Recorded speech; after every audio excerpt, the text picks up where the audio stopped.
Hello everyone, and today is day 25 of the Incurables program, and today I'm going to be talking to you about hydrotherapy as well as showing you an example of hydrotherapy. So today I'm going to read another section out of the book, the Incurables program by Dr. Schulze, and I'm going to be reading chapter 6 on hydrotherapy, the power of hydrotherapy.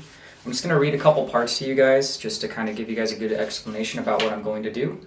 I have the camera set up to show you guys what I do for the shower routine on the Incurables program and what a majority of Dr. Schulze's patients have also done while doing the Incurables program for healing disease or any kind of trauma done to the body. A brief history of hydrotherapy. As far back as any recorded medical or scientific history, even back to an ancient Mesopotamia, India, Egypt, and China, there have been records of people using hot and cold water to cure. These therapies go back to 5,000 or 6,000 years. In the 18th century Europe, there were numerous people who found that hydrotherapy healed disease, especially those that no doctor, either natural or even the new medicine, was able to help. It became a big part of European natural therapy to use hot and cold applications. By the 19th century, the use of hydrotherapy spread throughout Europe and America. Hydrotherapy centers were set up all over the world, from Malvern, England, to Spa, Belgium, to Baden, Germany, to Hot Springs, Arkansas. As these centers were famous for curing the incurables and healing disease that no other form of therapy could, a great European natural doctor named Dr. Benedict Lust even developed a treatment called the blood washing method and wrote a book on it by the same name. It was an 8-hour treatment, a constant 8 hours of hydrotherapy. It was mainly a cold shower for 8 hours. If anybody thinks that I've gone over the top here, my program would be considered lightweight to middle of the road in any of the 19th century hydrotherapy clinics.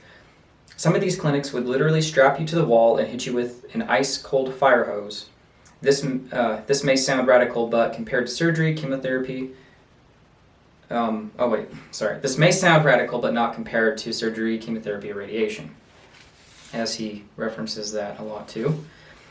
So I'm just going to talk about the different aspects of hot water and cold water. Hot water, or anything that's hot when applied to the surface of the body, dilates the capillaries and veins and draws the blood out of depths of the body and up to the surface of the body. It immediately changes your blood flow and brings it all to the surface. Hot therapy also relaxes your muscles, which in turn allows better lymphatic flow, which in turn takes pressure off nerves and allows better nerve flow. Hot water is also physically and emotionally sedating. So here you have an application that brings the blood to the surface of the body and increases the blood flow. It sedates you and relaxes the muscles, which allows the lymph and the nervous systems to flow better. Cold water. When you apply cold water to the surface of the body, it has exactly the opposite effect. It contracts the capillaries and veins on the surface of the body and drags the blood deep into the center of the body. So it moves the blood in the exact opposite direction. It contracts the muscles, which in turn pushes the lymphatic fluid out of the area.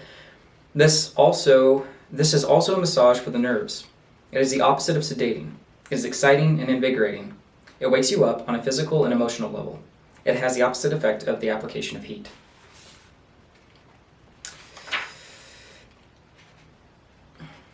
And as for the hot and cold shower routine, you do this 1 to 3 times per day.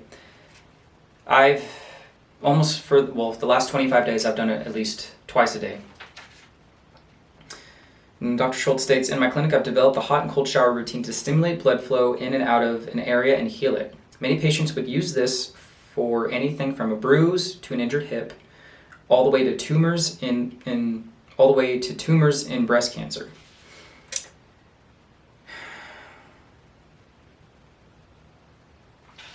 So in the morning,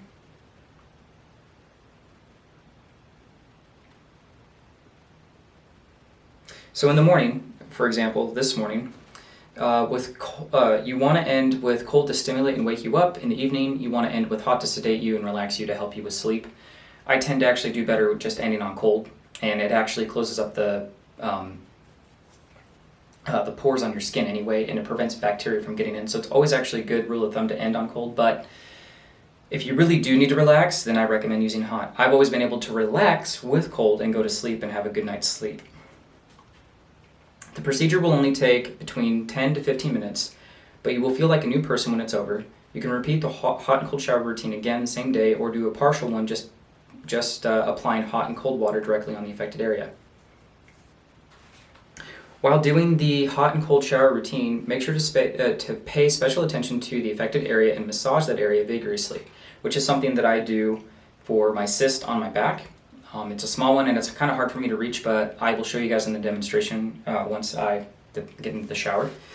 And this also goes for any kind of tumors, breast cancer, or any kind of affected or injured area. So I typically massage my neck and my shoulders and my traps, and I've been doing this for the last 25 days, so I've got a pretty good routine down. The routine should only take up to about 15 minutes, but it actually takes me about 30. And you'll see why, because you'll see that the complexion of my skin and my face has changed. And what you should see is my skin actually getting beet red after I get out of a hot and cold shower. Let's see here.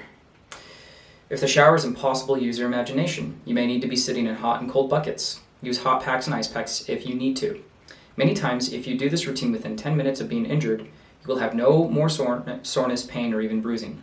If you have a degenerative disease like a breast cancer, you would do this hot and cold shower routine 3 times a day, and of course add massage and skin brushing over the breast area.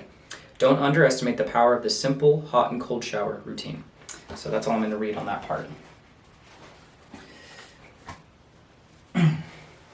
I decided to wear some shorts for the sake of decency on the video. And I'm going to go ahead and hop in the shower. I'm probably not going to do the full routine just for the sake of the video, because we are 7 minutes in now. And I will hopefully do enough rounds to show you guys just what my complexion looks like after I complete a hot and cold shower routine. And I did also prep the bathroom. If you're ever filming like this, if you ever get into a situation where you want to share your hydrotherapy experiences, lay down a bunch of towels, so we're covered there. As for my camera, I'm not too sure how this is going to go, but I want to make sure that I got you guys in a good shot. So I'm going to move you guys a little bit over here. Okay. This should work. All right, so we'll go ahead and begin.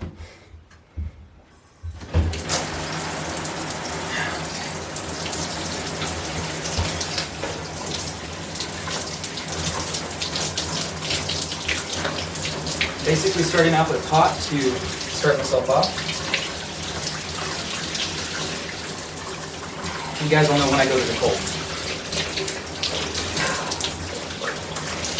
So I massage my back like this, and I get back to my neck. I tried to simplify this routine as much as I could. What I was able to come up with was this massage routine for my neck, my traps, and my shoulders. If they're feeling a little sore, I usually rub them like this. And then, wherever that cyst is at, that popping that I feel, try to get it like this. You typically want to hit all your vagus nerve area, the neck here. I do have this turned up way too hot. You get the insides of your legs, like right here. Your vagus nerve runs around here, so it's very important to get those parts too. Okay. Can go to the cold. Oh, that's hot.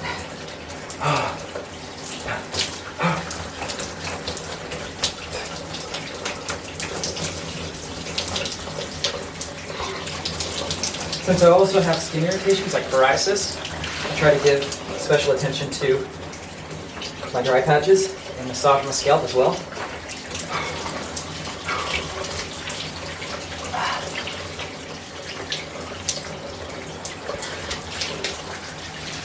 And like I said in the last video too as well, you want to do your skin brushing before.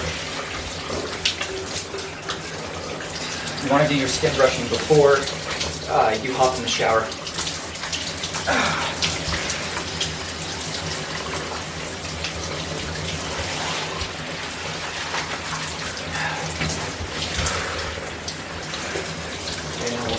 back up the pot. I typically just keep it warm.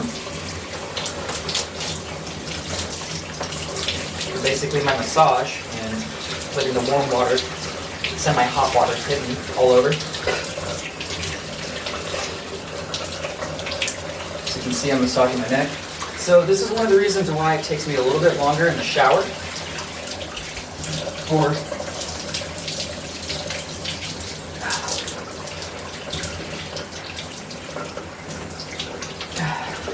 me to get done and why it takes me about 30 minutes. Of course, I'm filming today too, so that's going to take up some time. I always try to get that vagus nerve area.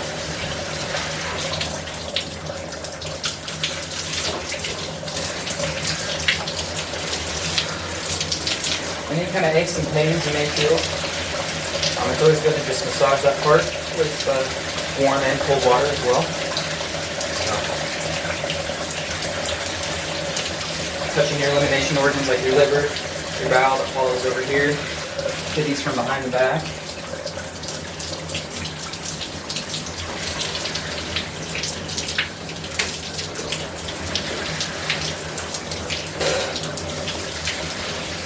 Really, my strategy for getting the maximum benefit of hydrotherapy with hot and cold therapy in this routine is I turn it up just a little bit hotter,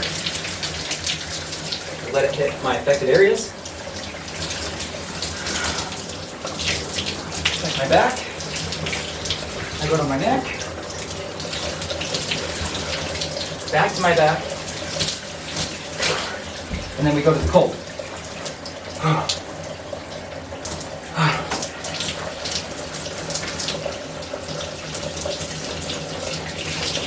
And the cold immediately feels less abrasive than just going from warm to cold. It feels a lot better. More relaxing, if anything.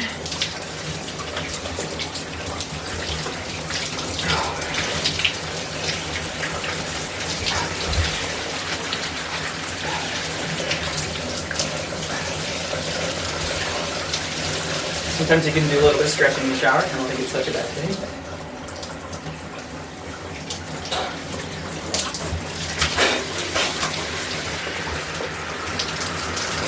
Back up the pot.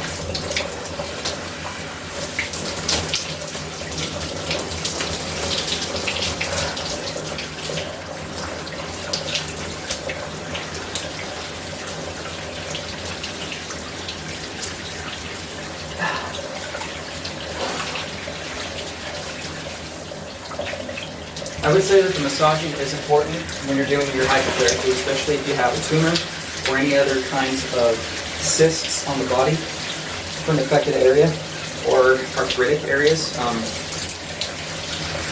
In this case, I'm basically doing it this way for my limbs that are affected with arthritis and inflammation. And what I'm trying to do is I'm trying to break up the inorganic calciums that have set into my joints, to break up that sediment and get it flowing out.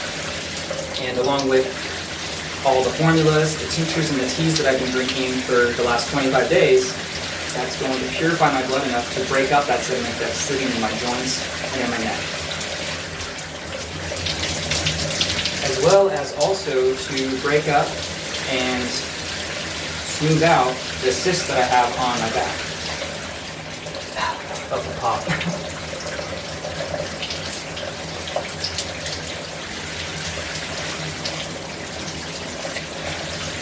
So if you guys have any kind of DD in your neck area, in your discs, it's a good routine. If it's in your shoulders, your traps, this is a good massage method. And in particular, if my shoulders are really sore, I'll massage them like this. Of course, underneath the hot water. Okay, we're going to turn this up.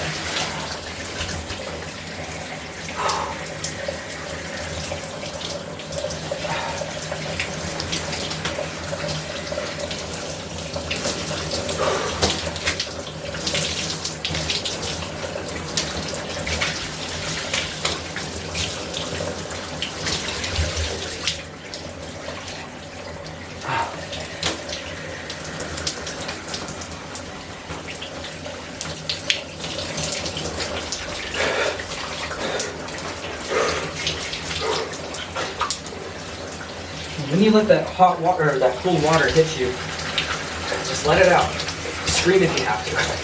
Get that emotional release. It's imperative that you let those releases and let the body do what it needs to do to release the blockage. I just do my diaphragmatic breathing. That's the most I ever do with cold showers because I've gotten used to this routine so much. Also, being a Wim Hofer, I'm used to the routine of using the cold. So.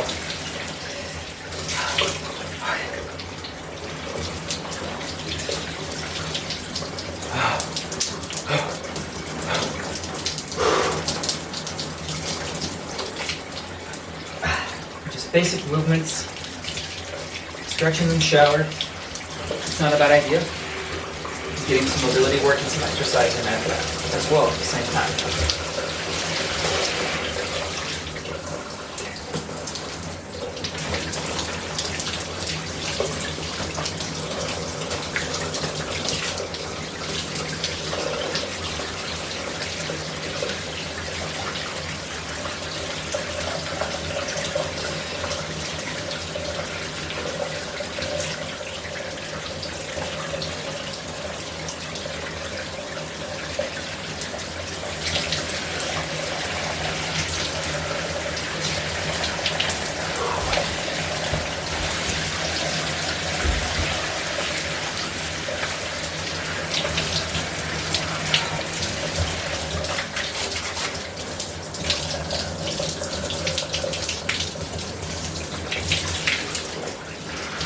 Turn it up.